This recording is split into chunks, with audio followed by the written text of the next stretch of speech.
I'm doing more word problems. So we do have a tote bag of apples, which is $1.19 a pound.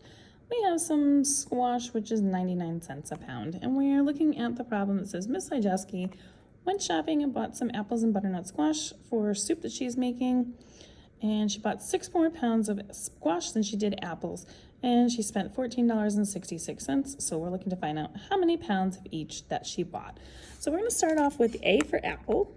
And we're going to call S for squash. And we're going to look at the dollar amounts here. So I'm going to put the dollar amounts in here because that is going to be an important factor in this because we're talking about dollar amounts and how much we spent. So the apples are $1.19. So I'm going to put that in there. And then I'm also going to put the 99 cents. So it's 0.99 for the squash.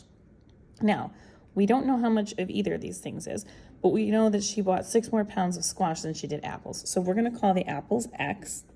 And then we're going to call this X plus 6 because 6 pounds more than the apples would be whatever the amount of pounds is here.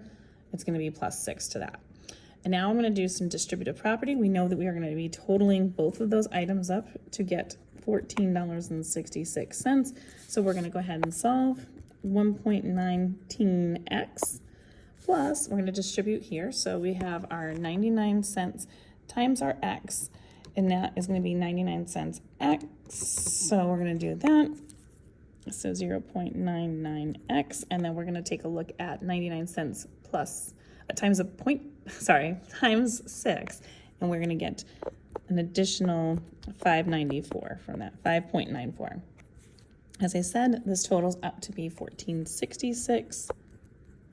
And so we're going to go ahead and start to solve this. So we're going to combine the like terms that we have here. So we have $1.19 or 119 plus the 99 cents.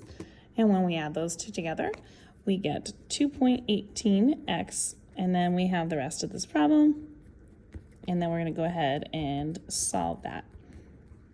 So we're going to subtract the 594 on both sides.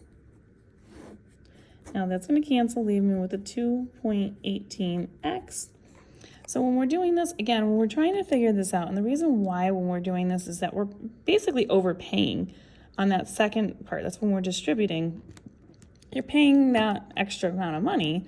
So what's happening is we need to subtract that difference of the money, the price difference per pound that we're buying. So that's why there's this number right here, this 594. Now when I subtract this, I end up with 8.72. And then we want to do our last step, which is to divide both sides by 2.18. And when we do that, we're going to end up getting a value of 4 for this. I'm going to put that right here. So x is equal to 4. So now when I go back to the question, it asks us how many pounds of each did she buy? So she bought 4 pounds of apples because that was x. So we've got 4 pounds here. And then if squash, she had 6 pounds more than that. 6 plus 4 is going to give me 10 pounds. And so that would be my answer for this question. If you'd like more questions like this, you can find them on my YouTube channel. You want Algebra? Check these out under my word problems section.